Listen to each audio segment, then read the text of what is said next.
This place belongs to the national government. The police are here, they are bulldozing all the houses, the bricks that people bought, their money, they lost everything. Look at the harsh reality of illegal land invasions playing out in Soshanguve.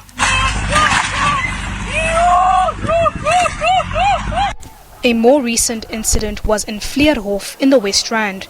The police, SANDF members and the Red Ants descended on the area where almost 3,000 residents were occupying a flat illegally.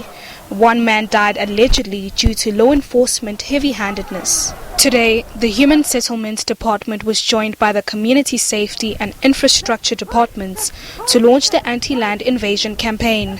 1,500 volunteers will be deployed to different parts of the province to assist South African police with intelligence that will preempt land grabs.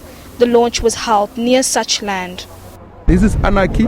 It has to be dealt with as such. It can't be right that syndicates will rise, identify land and cut stands, start selling those parcels to our people. And then later we will be asked the question, are you providing services? Are you effective? Are you not deserting our people and all that? So we want to prevent that so that we don't have anarchy. Otherwise it's getting out of hand, it's going to be lawlessness. We're not going to have a country if we leave it like that. The City of Johannesburg Mayor Jeff Makubo says its predecessor Herman Mashaba is to blame. Makuba maintains that evictions will be carried out post-lockdown. If it's unoccupied, of course we'll demolish. If it's occupied, there's that blanket interdict court order that allows us. In fact, in the land in Loli, there's already a court order. We've got about 3 court orders between the city, around the south of Joburg, that at the right time, post-level 1, we will be evicting the illegal occupants. There is no motion or resolution of council that allows invasions. There is no resolution of council that allows illegal occupation of land. There is no resolution of council that allows anarchy.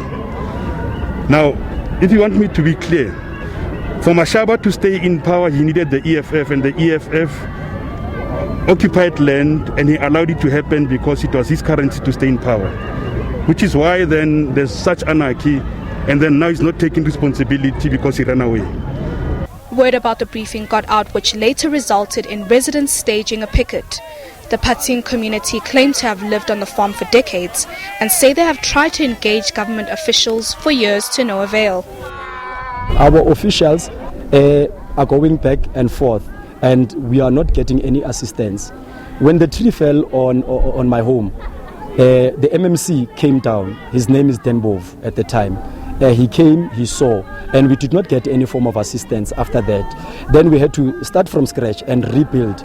And then the community said, because this is happening frequently and nobody seems to be caring, then we took the decision to say we want to come this side here and when we want to place ourselves properly so that even the government can see that there are people living here and then they can be able to assist us, because we are living behind the trees and people did not even know that Patsing existed for so long.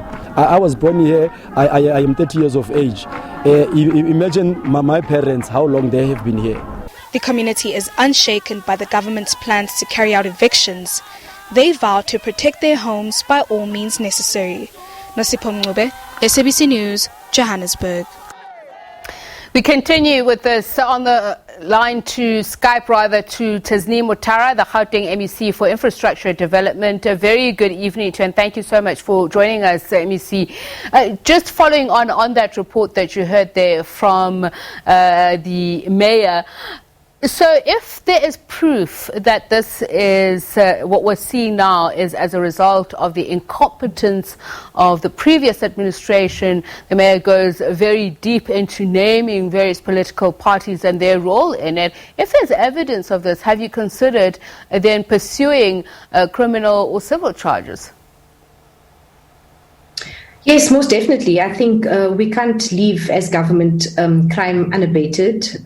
We are looking to proceed with criminal charges against the syndicates, whoever may be involved. And of course, there's been accusations that there could be ANC members involved, definitely EFF or DA members. We are not concerned about the membership of the political party of those committing crimes. We only are concerned that those committing crimes must be apprehended, because really the criminal syndicates are just running amok, and soon we will have no country, just to repeat what the MEC Maile said earlier. And I'm glad to hear you say that you don't care about which political party they belong to, because we had the mayor there pointedly pointing out that at the opposition party. So would you be aware through, I'd imagine, some intelligence, you speak about syndicates, so you must be aware of the construction of those syndicates, how far or wide they operate, that there are allegations of ANC members. You would investigate internally then if they do belong to your party? Most definitely. I think if they are using the name or the fact that they are members of the ANC to commit these crimes, internal ANC processes would follow. But for now, we have names of individuals who are behind a lot of these syndicates. Whether they are members of this or the other political party is secondary. So what we are pursuing are those who are behind the syndicates. So just talk to us about the strategy that you have drawn up that will deploy 1,500 community safety patrollers. I believe that part of what you're hoping to do is equip them with intelligence capacity. I'm quite intrigued by this. What would be different from what law enforcement do? And if law enforcement officials have been unsuccessful thus far, how are these safety patrollers going to have greater success?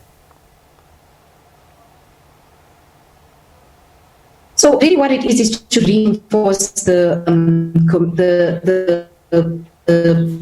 law enforcement agencies in terms of on the ground. Importantly for us is that the police are under extreme pressure and they can't be everywhere all the time.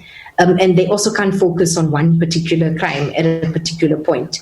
So the patrollers are going to be on the ground in specific hotspot areas that we've identified, monitoring areas, and will feed that information to police who can act with immediate effect.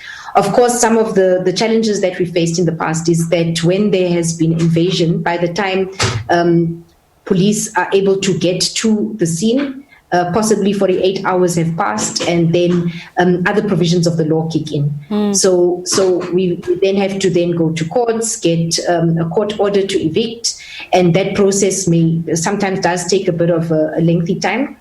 I think it's also important to bring in at this stage is that the province will be seeking a court order that will secure each and every property owned by provincial government, including municipalities, against the illegal occupation, because the law doesn't make provision for invasion, but the law makes provision for occupation, legal or otherwise. So that's what we are seeking the courts to rule in our favor. Now, which are the land invasion hotspot areas that you're looking at preventing these acts? And I also want to, while we're talking about this, is there a pretense on some level to say these problems are only about 10 years old? Is there at least some admission that some of these are long-standing, decades-long problems in terms of not only the housing list, but the governing party's inability to properly manage the housing list itself? So yes, I think it's a combination of many aspects. One is, yes, a lot of people who have applied for housing have tended to wait quite long. And that's just because of the disjuncture between municipalities and the provincial government, which we are trying our level best to address and make sure that government works in a seamless manner from national right down to municipalities, and even horizontally, not just vertically. The second aspect is the fact you asked about which are the hotspots. So for now, we are focusing on the southern areas of Johannesburg. So that is where we were today, Lenasia, Loli, the areas up to and including Orange Farm. And then there are a number of areas in Tshwane that have also faced the same. To say that it is a 10 years or older problem, yes and no. For instance, when municipalities established what we called land invasion units in municipalities, they were able to curb the spread of of informal settlements. Ekurhuleni has done it quite successfully, as well as the smaller municipalities in the west and the southern region, which is the Sedibeng and its municipalities, Ekurhuleni and the like. And they've been actually successfully been able to curb any new informal settlements. Unfortunately, in Johannesburg, if you listen to the mayor currently, in the last 3 or so years, there has been just a sporadic outbreak of this increase in land invasion. They now have just over, in the past 3 years, an additional 40 plus informal settlements. The municipality that is exactly like it, also a metro, has only had 1 additional in the same period of time. So it's a combination of many. I think the MEC responsible for municipalities and cooperative governance, my colleague MEC Maile, is bringing the process and that structure back to municipalities that for some or other reason took a decision to disband them and dismantle them. But they are a key area and a key aspect of curbing this. We need communities involved. Yes, communities are getting involved. And the area that we went to today is really seeing an upsurge of the community standing up against this illegal occupation of land that is vacant adjacent to their properties. And they're raising quite a number of key issues. Their value of property is going down. The services that they pay for are not able to be rendered correctly. Water pressure is being affected. Electricity is being affected. Yet they pay for those services. And like the MEC Maile had said today, we have an informal settlement. The next thing, government is going to be forced to provide services. Government is going to be forced to redirect funds from planned programs to unplanned programs because of this invasion. All right. Thank you so much for speaking to us. Wish we had more time. Tasneem Motara, the Gauteng MEC for Infrastructure Development.